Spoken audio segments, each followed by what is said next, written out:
Hello friends, welcome to our YouTube channel Shiksha Diksha. आज हम अपनी एनटीपीसी में जो हमारी क्वेश्चन सीरीज़ कर रहे थे प्रीवियस ईयर क्वेश्चन 2017 का, उसको कंटिन्यू करेंगे। आज 6th पार्ट है उसका। वीडियो को स्टार्ट करने से पहले अगर आपने अभी तक अनअकैडमी की ऐप को डाउनलोड नहीं किया तो उसको डाउनलोड करेगा। उसमें आप सब्सक्रिप्शन के लिए जब सब्सक्रिप्शन लोगे तो हमारा रेफरल कोड या शिक्षा 10 उसको अप्लाई करने पर जो मैक्सिमम डिस्काउंट है वो आपको मिलेगा। सब्सक्रिप्शन के फ़ायदे एज पहले से बताया गया आपको। पेपर लगा हुआ है तो आपको क्योंकि ज़्यादा से ज़्यादा प्रिपरेशन करनी है, अब जितना भी टाइम बचा है तो उसके लिए अगर आपको कंटेंट एक ही जगह पे चाहिए, सारा जो भी इम्पोर्टेंट है वो आपको उस जगह मिल जाएगा जब आप सब्सक्रिप्शन लोगे, उसके बाद जब आप पढ़ोगे। साथ ही साथ हमने आपको बताया था आरआरबी एनटीपीसी आरआरबी चैम्पियनशिप के बारे में, जिसमें अनअकैडमी एक टेस्ट सीरीज़ चालू करेगी। उसमें क्या है, टेस्ट सीरीज़ होगी, आपको बस उसमें पार्ट लेना है। फ्री एनरोलमेंट है। उसमें जब आप पार्ट लोगे, आप टेस्ट दोगे तो टेस्ट देने से आपका रिवीजन होता रहेगा जो भी आप प्रिपरेशन कर रहे हो एग्ज़ाम के लिए। और साथ ही साथ अगर आपका टेस्ट में अच्छा स्कोर बना, आप टॉप 3 में आए तो आपको फ्री सब्सक्रिप्शन मिलेगा 1 ईयर का आरआरबी का। ठीक है, तो ये वही है RRB NTPC championship, free all India test and full analysis by India's top educator. जो भी टॉप एजुकेटर है उनके निरीक्षण में ये चलाया जाएगा। ठीक, और जो टॉप 3 स्टूडेंट्स हैं उनको 1 साल का सब्सक्रिप्शन फ्री मिलेगा। ठीक, मैथ्स सारे हैं, मैथ्स, रीजनिंग, जीए, सबके प्रीवियस ईयर क्वेश्चंस की टेस्ट सीरीज चलेगी।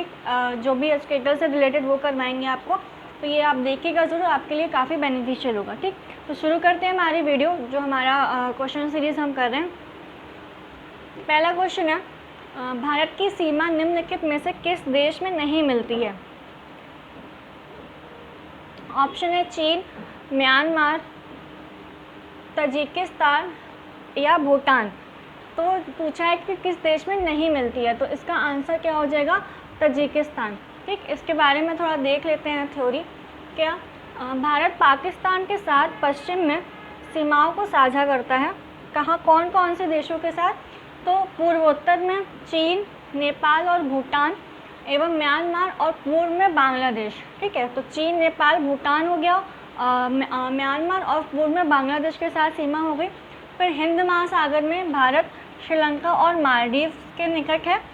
भारत के अंडमान और निकोबार द्वीप समूह थाईलैंड और इंडोनेशिया के साथ समुद्री सीमा साझा करते हैं। सारी लैंड और समुद्री सीमा बताइए। तो हमसे क्वेश्चन में पूछा था कि साझा नहीं करता है। चीन, म्यांमार, भूटान, ये सब हमने पढ़ा कि है, तो ऑड वन आउट क्या हो जाएगा आंसर? तजिकिस्तान। ठीक है, नेक्स्ट क्वेश्चन है, निम्नलिखित में से किसमें सिर्फ उत्तल लेंस का इस्तेमाल किया जाता है? उत्तल लेंस यानी कॉन्वेक्स लेंस। ठीक, पूछा है कि किसमें सिर्फ किया जाता है। ऑप्शन है कार की हेडलाइट, फ्लैश लाइट, माइक्रोस्कोप या दूरबीन। तो कार की इस समय तो कॉन्केव यूज़ होता है, तो पूछा है कि किसमें कॉन्वेक्स यूज़ किया जाता है, तो आंसर क्या हो जाएगा हमारा? माइक्रोस्कोप। ठीक है, माइक्रोस्कोप में उत्तल लेंस यानी कॉन्वेक्स लेंस का इस्तेमाल किया जाता है। नेक्स्ट क्वेश्चन, महाबलीपुरम में निर्मित स्मारकों का निर्माण किसने करवाया था? जो महाबलीपुरम में निर्मित स्मारक हैं उनका निर्माण किनके द्वारा कराया गया था? तो चोल, पांड्य, चालुक्य या पल्लव। तो इसके बारे में पहले थोड़ा देख लें। जो महाबलीपुरम में स्मारक निर्मित हैं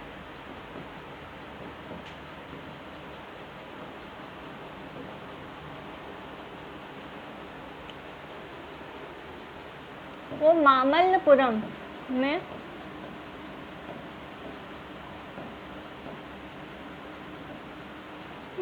महाबलीपुरम में तमिलनाडु के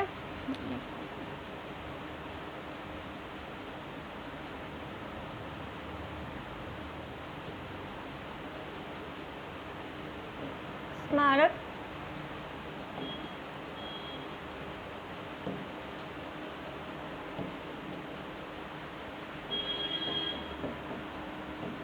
तमिलनाडु के मामल्लपुरम में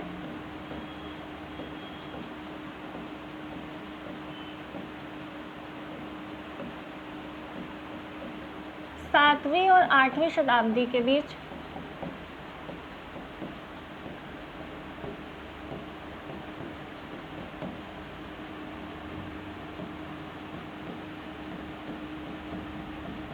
7वीं और 8वीं शताब्दी में पल्लव राजाओं द्वारा कराया गया था।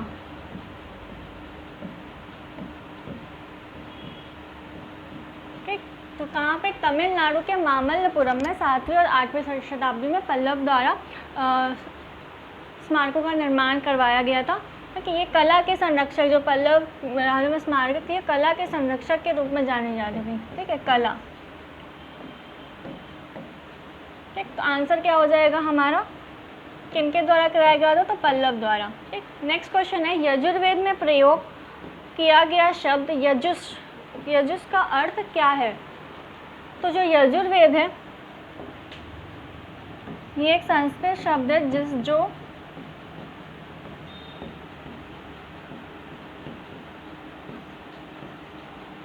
यजुष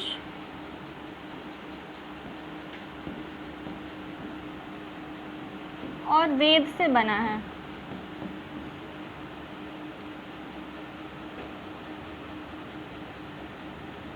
यजुष प्लस वेद से बना है।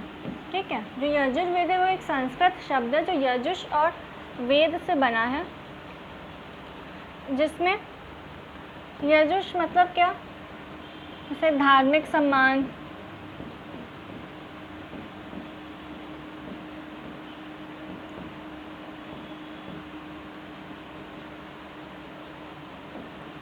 बलिदान,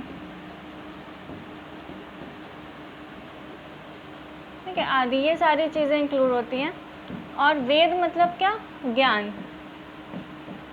ठीक, तो यजुर्वेद जो एक संस्कृत शब्द है जो यजुष और वेद से बना है, इसमें यजुष में क्या मतलब? जैसे धार्मिक सम्मान हो गया, बलिदान हो गया, ये सारी चीज़ें, और वेद मतलब ज्ञान। तो यही पूछा है कि यजुर्वेद में यजुष का अर्थ क्या है?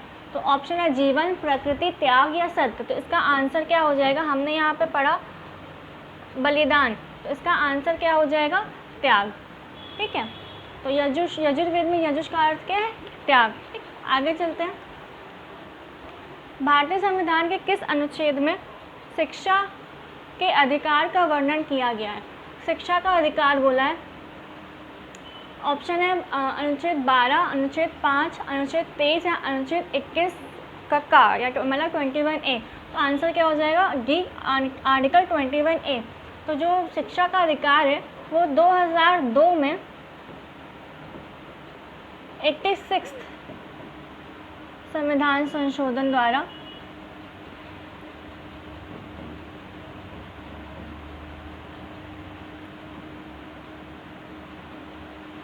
द्वारा जोड़ा गया था। ठीक है, शिक्षा का अधिकार किया गया था, जिसमें इसका अनुच्छेद 21A में है क्या कि 21A में राज्य द्वारा मतलब राज्य 6 से 14 वर्ष के बच्चों को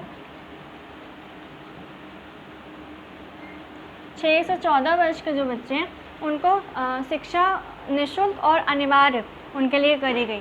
ठीक है, जो 6 से 14 वर्ष के बच्चे हैं उनके लिए शिक्षा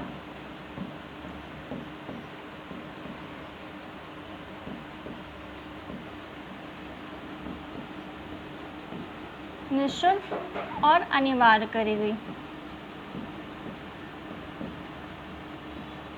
ठीक, तो 2002 में कौन से 86 संविधान संशोधन में 6 से 14 वर्ष के बच्चों के लिए राज्य द्वारा शिक्षा निःशुल्क व अनिवार्य करी गई। ठीक, तो क्या हो जाएगा answer? Article 21A। Next question है, जलियांवाला बाग हत्याकांड किस वर्ष हुआ था? काफ़ी पॉपुलर इंसिडेंट रहा ये। जलियांवाला बाग हत्याकांड किस वर्ष हुआ था? तो जो जलियांवाला बाग हत्याकांड है वो कब हुआ था? 1936, 1919, 1921 या 1947। तो कब हुआ था? 1919 में। जो जलियांवाला बाग है पंजाब प्रांत के अमृतसर में स्वर्ण मंदिर के निकट जो जलियांवाला बाग था वहाँ हुआ था। कब? 13 अप्रैल 1919 को।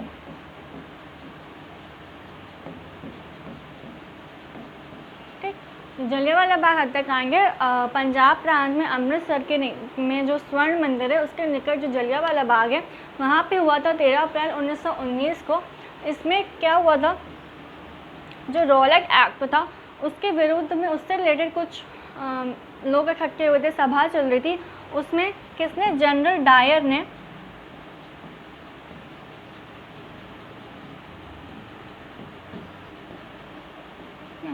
जनरल डायर ने बिना किसी कारण अकारण गोलियां जलवा दी थी, जिसमें 1000 से ज़्यादा लोगों की मृत्यु हो गई थी और 2000 से ज़्यादा लोग घायल हो गए थे।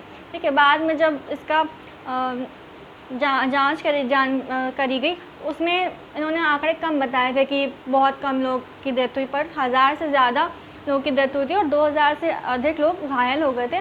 तो किसने किया था? जनरल डायर द्वारा अकारण गोलियां चलवा दी गई थी, क्योंकि वहाँ पे जो सभा इकट्ठी हुई थी वो रोलेट एक्ट के विरोध के लिए उससे रिलेटेड सभा इकट्ठी हुई थी। तो इससे कई ऑप्शन आंसर क्वेश्चन आ जाते हैं कि कहाँ पे जलियांवाला बाग, तो हमें पता है अमृतसर, पंजाब में अमृतसर में। कब हुआ था? 13 अप्रैल 1919 को। किसने गोलियां चलाई थी, किनके द्वारा शुरू हुआ था? तो कौन थे? General Dyer. ठीक है, तो आंसर क्या हो जाएगा इसका? 1919। इसको जो जलियांवाला बाग हत्याकांड हुआ था, इसको एक और नाम से जानते हैं,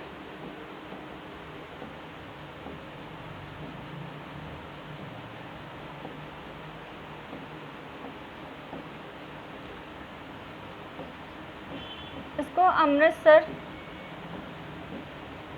नरसंहार भी के नाम से भी जाना जाता है। ठीक है, जो जलियांवाला बाग हत्याकांड हुआ था, इसको अमृतसर नरसंहार के नाम से भी जानते हैं, भी बोलते हैं। ठीक, तो आंसर क्या हो जाएगा? 1919। तो ये हमने कवर किया हमारा 6 क्वेश्चन। चलते हैं अपने नेक्स्ट क्वेश्चन में। कौन सा?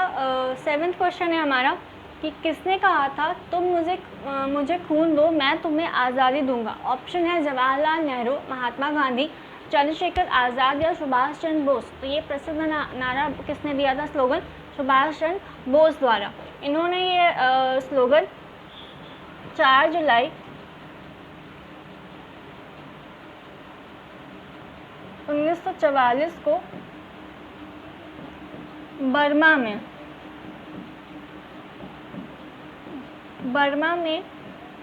भाषण में ये कहा था कि तुम मुझे खून दो, मैं तुम्हें आज़ादी दूंगा।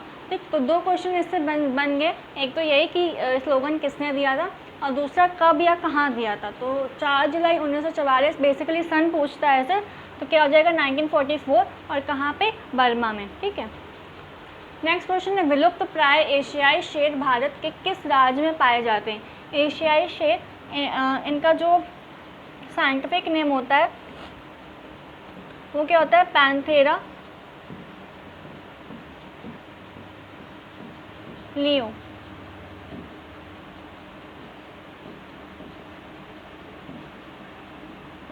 ठीक, एशियाई शेर, इनका साइंटिफिक नेम क्या होता है? Panthera leo. तो किस राज्य में पाए जाते हैं? ऑप्शन है जम्मू कश्मीर, पश्चिम बंगाल, कर्नाटक या गुजरात। तो इसका आंसर क्या हो जाएगा हमारा? गुजरात। जो एशियाई शेर हैं, इनकी सर्वाधिक किस राज्य में पाए जाते हैं? गुजरात में पाए जाते हैं।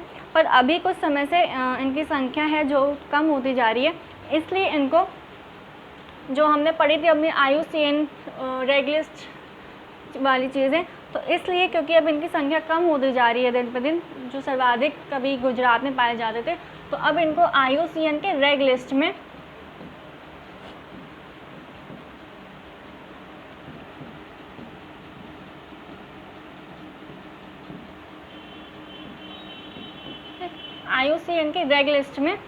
संकटापन्न स्पीशीज़ हमने पढ़ा था, तो 9 वर्गों में बांटा जाता है, तो उन्हीं में से एक था संकटापन्न, यानी एंडेंजर्ड स्पीशीज़ की श्रेणी में रखा गया है। ठीक, तो कहाँ पे सर्वाधिक पाए जाते हैं? गुजरात में। नेक्स्ट क्वेश्चन है संयुक्त राष्ट्र संघ द्वारा विश्व पर्यावरण दिवस कब मनाया जाता है? ऑप्शन है प्रतिवर्ष 10 दिसंबर को, 5 जून को, 5 सितंबर को या 10 जून को। तो इसका आंसर क्या हो जाएगा? प्रतिवर्ष 5 जून को। विश्व पर्यावरण दिवस किस लिए मनाते हैं? पर्यावरण के संरक्षण एवं रख रखाव के लिए। ठीक है, तो संयुक्त राष्ट्र संघ द्वारा 1972 में ये घोषणा की गई थी कि विश्व पर्यावरण दिवस अब मनाया जाएगा, मनाने की शुरुआत होगी। किस लिए?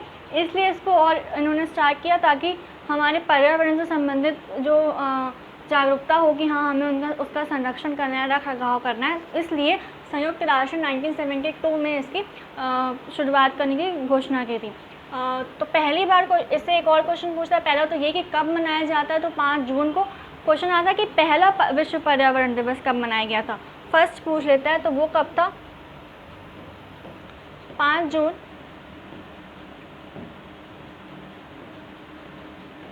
1974 को। ठीक, जो पहला बना था वो कब था? 5 जून 1974 में पहला बनाया गया था, फर्स्ट। ठीक, नेक्स्ट क्वेश्चन है, मानव रक्त का पीएच मान कितना होता है? जो हमारा ब्लड है उसका जो पीएच वैल्यू है वो कितनी होती है? 7.4, 8.1, 6.7 या 7.9? तो आंसर क्या हो जाएगा? 7.4। ठीक, जो हमारा ब्लड होता है वो कैसा होता है? क्षारीय। ठीक, 7.4 है तो क्षारीय में ही आएगा। तो क्या होता है हमारा रक्त? क्षारीय नेचर का। ठीक है, तो आंसर क्या हो जाए? 7.4। आगे चलते हैं। UNFCCC का पूरा नाम है, फुल फॉर्म पूछा है। United nation framework control on climate change, United nation framework convention on climate change, United nation framework communication on climate change, या फिर United nation framework communication council change. तो सारे ऑप्शन सिमिलर ही हैं। तो answer क्या हो जाएगा इसका? सेकंड ऑप्शन, यानी United nation framework convention on climate change. ठीक है, इसके बारे में थोड़ी सी थ्योरी है वो देखते हैं कि 1992 में 1992 में रियो डी जनेरियो में पृथ्वी सम्मेलन के अवसर पर, ठीक है, रियो डी जनेरियो में पृथ्वी सम्मेलन के अवसर पर पर्यावरण और विकास पर संयुक्त राष्ट्र सम्मेलन UNCED, इसका फुल फॉर्म क्या है? यूनाइटेड नेशनल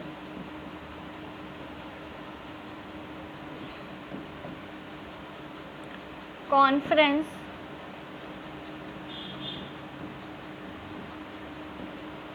ऑन एनवायरनमेंट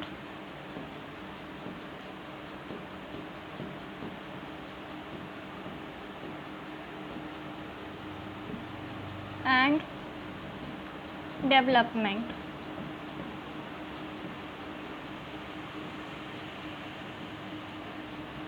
ठीक, तो क्या हमने पढ़ा कि 1992 में रियो डी जनेरियो में पृथ्वी सम्मेलन के अवसर पर पर्यावरण और विकास संयुक्त राष्ट्र सम्मेलन, जिसका इंग्लिश में फुल फॉर्म मैंने यहाँ लिखा है United national conference on environment and development, में UNFCCC, जिसका अभी हमने क्वेश्चन पढ़ा, नामक एक अंतर्राष्ट्रीय पर्यावरण संधि की गई। सन याद रखिएगा कब? 1992 में। ठीक, उद्देश्य क्या था इस संधि का? जो ग्रीन हाउस गैसों के इफेक्ट ज़्यादा था उससे रिलेटेड था। इस संधि का उद्देश्य वैश्विक ताप वृद्धि में कमी लाने के लिए हरित गृह गैसों के उत्सर्जन में कमी लाना। जो ग्रीन हाउस गैसेज है, क्योंकि उससे जो हीट है, टेम्परेचर वो ज़्यादा बढ़ा था, तो उसमें कमी लाने के लिए इसको स्टार्ट किया गया था। ठीक, तो आंसर क्या होगा? United nation framework convention on climate change कब हुआ था? 1992 में। उद्देश्य क्या था? जो ग्रीन हाउस गैसेज से की वजह से हीट और टेम्परेचर ज़्यादा बढ़ रहा है उसमें उसके स्तर में कमी लाने के। ठीक, आगे चलते हैं। एकीकृत सर्किट कंप्यूटर किस अवधि से जुड़ा है? एकीकृत सर्किट मतलब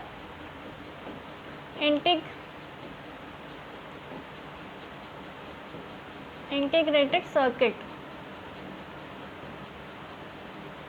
किस अवधि से जुड़ा है? मतलब जैसे कंप्यूटर में स्टार्टिंग में जब हम लोग बेसिक स्टार्ट करते हैं तो उसमें होता है first generation, second generation, third generation. तो वही पूछा है कि किस अवधि, किस जनरेशन से जुड़ा है।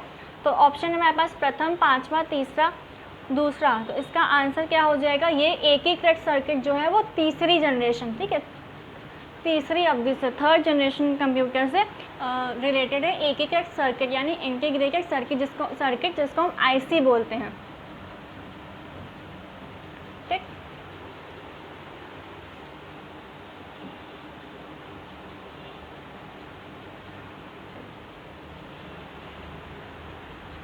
नेक्स्ट क्वेश्चन है, वर्ल्ड वाइड वेब WWW की खोज किसने की? ऑप्शन है Robert A Kahn, Louis, Tim Berners-Lee या टेड नेल्सन। तो इसका आंसर क्या हो जाएगा? WWW की, यानी वर्ल्ड वाइड वेब की खोज किसने की? टिम बर्नर्स-ली ने। कब करी थी? 1989 में। 1989 में टिम बर्नर्स ने वर्ल्ड वाइड वेब की खोज करी थी। ठीक, आगे चलते हैं।